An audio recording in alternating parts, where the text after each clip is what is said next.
Olá, mentes científicas, sejam bem-vindos a mais um vídeo aqui no canal Cientificamente. Eu sou o Jaderson, sou licenciado em Física e esse vídeo aqui é um vídeo extra. Sim, é um vídeo extra que, se você não pisou na bola, você está assistindo ele já no domingo. Mas se você, por um acaso, não pode assistir o vídeo de domingo, você está assistindo ele na segunda, porque no vídeo de ontem, que eu falei sobre a distribuição de Poisson, que aparece aqui no livro Arco-Íris da Gravidade, eu deixei um link já para esse vídeo aqui, onde eu vou resolver a questão do livro do Salinas, a questão 5 do capítulo 1 do Salinas de Física e Estatística, onde fala sobre a distribuição de Poisson, né? Eu deixei já o link para esse vídeo aqui, mas se você veio de outro lugar, não tem problema sobre o que a gente vai falar aqui nesse vídeo. Bom, é exatamente o que eu acabei de falar, não tem nem por que me repetir. Tem uma questão do livro do Salinas que eu já vou mostrar para vocês, capítulo 1, questão 5, onde fala sobre a distribuição de Poisson, e eu vou basicamente resolver ela aqui, né? Se você não assistiu o vídeo de ontem, né, o vídeo sobre a distribuição de maneira geral e o livro, assista lá porque vale bastante a pena. Bom, vamos lá. A questão é essa que está aparecendo aqui pra gente, né? A questão 5 do capítulo 1 do Salinas, como eu já falei, acho que 2 vezes nesse vídeo. Vou ler ela aqui rapidamente, né? E vamos já partir para a resolução. Antes eu quero fazer um disclaimer, só um disclaimer que eu não vou deduzir tudo que eu vou mostrar aqui para vocês, obviamente. Tem uma série de coisas, alguns resultados que eu vou ter que tirar de algumas tabelas ou de alguns lugares que já estão prontos, porque simplesmente não existe tempo hábil para eu demonstrar. Se você quiser demonstrar, você pode, eu vou te dar o nome da propriedade que eu vou usar, ou sei lá, você pode ir atrás, né, e verificar. Mas no geral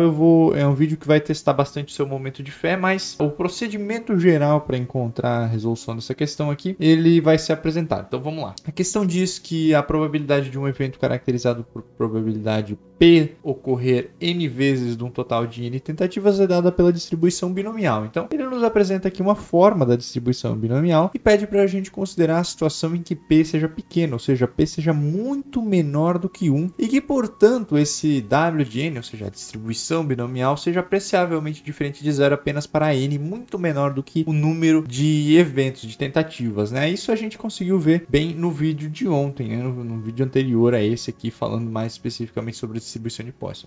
Então, nessas circunstâncias, mostre que então a gente pode obter essa forma aqui para a distribuição de probabilidade, né? Wn como lambda na n sobre n fatorial exponencial de menos lambda, onde o lambda é n vezes p, que é o número médio de eventos, e essa é a chamada distribuição de Poisson, né? Formular um problema estatístico, se você quiser, no vídeo anterior foi o que a gente fez. A gente tratou de um problema estatístico que pode ser resolvido por essa distribuição. Então, lida a questão, vamos partir então da escrita, né, do teorema. A gente quer fazer esse caminho aqui. A gente sai da distribuição binomial e vai chegar aqui na distribuição de Poisson. Bom, como é que a gente vai fazer partindo desta expressão de W de n? A gente vai fazer uma coisa que os físicos ou matemáticos em geral fazem, mas que é meio obscuro. A gente vai fazer uma operação dos dois lados. Aqui a gente vai aplicar o ln dos dois lados de Wn. Então a gente vai verificar como é que se comporta a função ln de Wn para depois chegar, né, na distribuição do Wn. Como é que de onde é que eu tirei essa ideia? Eu tirei a ideia do fato de que no final eu vou ter que obter um exponencial. Se eu vou ter que no final obter que o W de n é algum tipo de exponencial, eu tenho que saber como é que é o ln do W de n, muito provavelmente. Foi assim que eu pensei. Então, se eu aplicar um ln em tudo isso aqui, eu vou ter que aplicar a propriedade de ln de que o ln de A vezes B é a soma do ln de A com ln de B. E eu também vou ter que aplicar a propriedade de que o ln de A sobre B é igual ao ln de A menos o ln de B, ok? Então essas são as duas propriedades básicas que a gente vai estar usando aqui, né? Obviamente não vou ficar demonstrando, mas se a gente aplicar essas propriedades nessa expressão binomial aqui, a gente vai obter ln de n fatorial menos o ln de nzinho fatorial menos o ln de n menos nzinho fatorial mais o ln de p elevado a n mais o ln de 1 menos p elevado a n menos nzinho, certo? Então aqui a gente fez o primeiro passo e agora a gente vai utilizar um negócio chamado expansão de Stirling. Expansão de Stirling é algo que aparece no livro do Salinas, inclusive, ele apresenta, você pode pesquisar. E essa expansão de Stirling é uma propriedade muito útil para quando a gente trabalha com ln de um número fatorial, principalmente quando esse número fatorial ele é um número muito maior do que 1, né? É um número grande, digamos assim, né? Então ela é uma boa aproximação. A gente vai usar essa aproximação, então ela essa aproximação da expansão de Stirling diz que o ln de n fatorial é n vezes o ln do n menos esse mesmo n, certo? Então, essa é a expansão. Teriam termos de ordem de ln quadrado aqui, sei lá, mas a gente não vai levar eles em conta agora, porque simplesmente eles não vão entrar na nossa conta. Então a gente vai fazer isso para o primeiro termo e a gente vai fazer isso para esse termo aqui que também tem um argumento do ln grande, certo? Então a gente tem ln de w de n igual a, então aplicando a expansão de Stirling nos dois casos, ln de n menos n, esse ln de n fatorial a gente não pode aplicar justamente porque ele é um valor muito pequeno, certo? Então aí a gente vai ter menos nzão menos n, ln de nzão menos n, aí menos com menos mais nzão menos n, correto? Então mais, aí continua a conta, né? ln de p na n, aqui a gente vai usar outra propriedade de ln que eu vou escrever aqui no canto, né? ln de p na n vai ser n ln de p, né? Porque sempre que a gente tem um exponencial, alguma coisa do expoente, dentro do ln ele pode vir multiplicando na frente. Isso é uma propriedade de ln, vou continuar a soma aqui embaixo. Então esse n que está aqui vai cair, certo? Então vai ficar n ln de p mais a mesma coisa aqui, esse n menos nzinho vai ficar n menos nzinho ln de 1 menos p. E aí vai, estamos indo, tá bonito, tá legal, tá dando para fazer. Então, como é que continua essa conta aqui? Como é que continua sendo o ln de w de n? A gente pode continuar trabalhando com esses termos aqui, né? Esse primeiro termo não tem muito o que fazer, né? n ln de n menos n. Eu vou ficar falando muito n, mas você vai ter que se acostumar, porque é um monte de n aqui. Menos o ln de nzinho fatorial. Menos aí esse... Eu vou fazer a distributiva aqui, tá? Eu vou fazer esse n com ln, o nzinho com ln. Então vai ficar menos n ln de n menos nzinho, menos, então mais nzinho, ln de n menos nzinho, mais n menos n, certo? Eu só tirei eles do parênteses, porque não precisa, mais nzinho ln de p, mais n menos nzinho, ln de 1 menos p. Aí aqui a gente já começa a encontrar algumas coisas que podem se cancelar, né? Esse menos n com esse aqui é mais n, né? Eles cancelam. E aqui a gente começa a fazer algumas aproximações. Eu vou começar a trabalhar com aproximações neste termo aqui, né? Eu vou destacar ele aqui para você ver ele. Esse termo aqui vai ser o termo que a gente vai destacar. Eu vou trabalhar com ele aqui em azul, né? Então eu vou fazer um asterisco aqui. E esse termo ln de n menos n, eu vou reescrever o argumento do ln colocando esse nzão em evidência. Então vou botar nzão em evidência, vai ficar 1 menos nzinho sobre nzão. E aí o que acontece? Como a gente está supondo, no nosso caso aqui, que a gente tem nzão muito maior do que nzinho, né? Porque essa é a condição, né? Lembrando aqui, ó, nzinho é muito menor do que nzão. Então, né, ó, a gente inverteu só aqui. Então, como um é muito maior que o outro, o nzinho sendo dividido por um nzão que é muito grande, isso tudo aqui vai ser aproximadamente 1. Então, eu já posso botar um aproximadamente apenas ln de n vezes 1, ou seja, somente o ln de n. Então, substituindo isso aqui ali, né, lá em cima e reescrevendo tudo aqui, a gente vai obter que o nosso ln de w de n, que é o que a gente está trabalhando, é n ln de n menos, esse n já foi embora, ln de nzinho, menos nzão, ln só de nzão, porque a gente trocou, em vez de escrever n menos nzinho dentro do ln, a gente aproximou, certo? Então aqui eu já começo a colocar um aproximado, porque eu já estou fazendo aproximações, né? E você começa a perceber que essas aproximações são interessantes quando esses dois n's, ln's de nzão, cancelam. Sim, eles cancelam, e aí a gente pode continuar a conta, né? n ln de nzão menos nzinho, aonde eu também posso fazer essa mesma aproximação para o argumento do ln. Então aqui eu já vou colocar só ln de n. E aí, né, continuando aqui embaixo, né, mais, no caso, mais menos, né, mais com menos para dar menos, vou só fazer uma continuidade aqui na linha de baixo. n ln de p mais n menos n, ln de 1 menos p. Bom, aí que tá, né? A gente vai fazendo o negócio e, obviamente, a gente comete erros no meio do caminho, né? Aqui eu troquei o sinal do n, aqui é menos n sozinho e aqui é mais ln de p, tá? Isso vai continuar errado, mas para frente eu vou mudar e eu vou dizer para vocês que eu mudei. E aí, abrindo uma nova página aqui, né? Mas sem estresse. O que a gente vai fazer agora é trabalhar aqui com o que eu vou destacar em vermelho com este outro termo de ln aqui.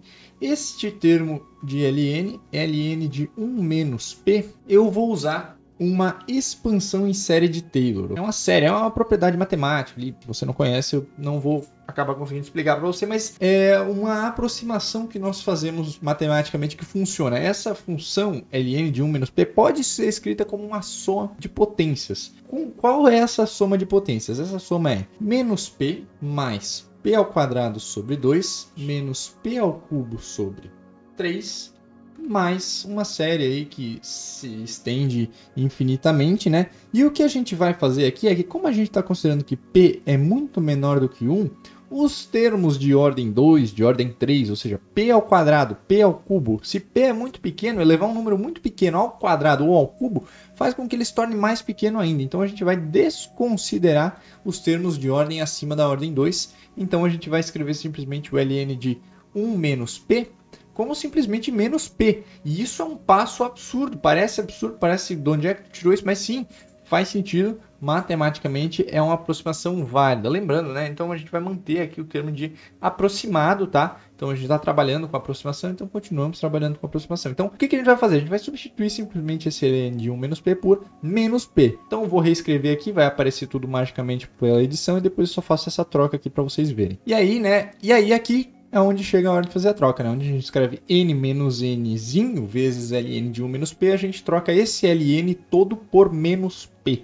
Então a gente vai trocar tudo isso ali por menos p. E aí a gente já está tendo uma expressão extremamente mais simples, se você for comparar com a expressão que a gente partiu aqui em cima, né?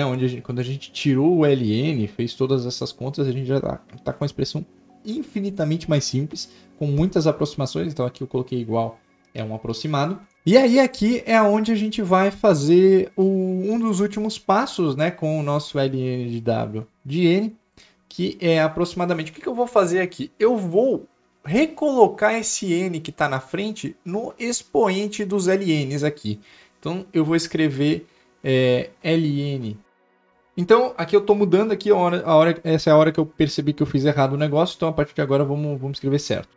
Aqui sobra um menos n e esse aqui é um mais n, né? E aí sim a gente vai jogar esses n's aqui para cima e juntar já esses ln's que estão somando, né? Então a gente vai ficar com ln de n elevado a n, né? Que ficaria mais ln de p elevado a n, só que eu vou, como é pela propriedade da soma, eu vou fazer a volta agora, né? Quando eu tenho a soma eu posso pegar o produto deles. Então, eu vou fazer essa volta, né, que vai ser p elevado a n. E menos ln de n fatorial. E aí vai ficar sobrando para a gente trabalhar apenas esses termos aqui, que é o mais n menos nzinho vezes menos p menos nzinho. E como é que a gente vai trabalhar com esses termos? O que vai restar desses termos aí para a gente ver? Vamos ver, né? Nosso ln de wn, fazendo a sequência aqui, vai ser ainda aproximadamente. Aqui a gente ainda pode juntar esses ln tudo aqui. Vai ficar ln de n na n, p na n, nas nzinho, claro, né? Eu falo n, mas sobre, porque aqui a gente tem menos nzinho fatorial. Aí mais, aqui eu vou aproveitar fazer essa distributiva e aí depois a gente vai ver o que vai ficar, né? A gente tem n menos p, então a gente tem menos nzão p, menos nzinho menos pzinho, mais nzinho p, aí sobra menos n. E aí daqui o que a gente pode fazer com esse último termo aqui, que eu vou destacar em verde claro aqui, a gente vai trabalhar com ele, né? np menos np mais npzinho, nzinho p menos nzinho. A gente vai reescrever isso colocando o nzão na frente, né? Colocando ele em evidência. E aí a gente vai ficar com menos p mais nzinho p sobre nzão menos nzinho sobre nzão. E aí a gente sabe, né, pelo que a gente já fez aqui em cima, ó, onde é que a gente fez isso, onde é que a gente fez aqui, ó, né, que nzinho sobre nzão a gente aproxima, né, para zero, né, para algum valor muito pequeno, né, então a gente desconsidera esses termos, sobra só menos nzão p, né, menos nzão p, certo? Então a gente vai fazer essa substituição aqui e a gente vai finalmente obter que ln de w de n é igual ao ln de nzão p, que a gente vai juntar numa coisa só elevado a n, sobre nzinho fatorial, menos nzão p. E aí aqui é onde eu chamo nzão p de lambda, né? Porque é um fator que aparece várias vezes e tudo mais, né? Não que eu queira chegar em nada parecido com isso aqui, nem que eu já tenha tido essa dica aqui de que lambda n são p, mas é isso aí que a gente vai fazer, né? Lambda n são p, e aí a gente pode reescrever, né? Ln de Wn igual a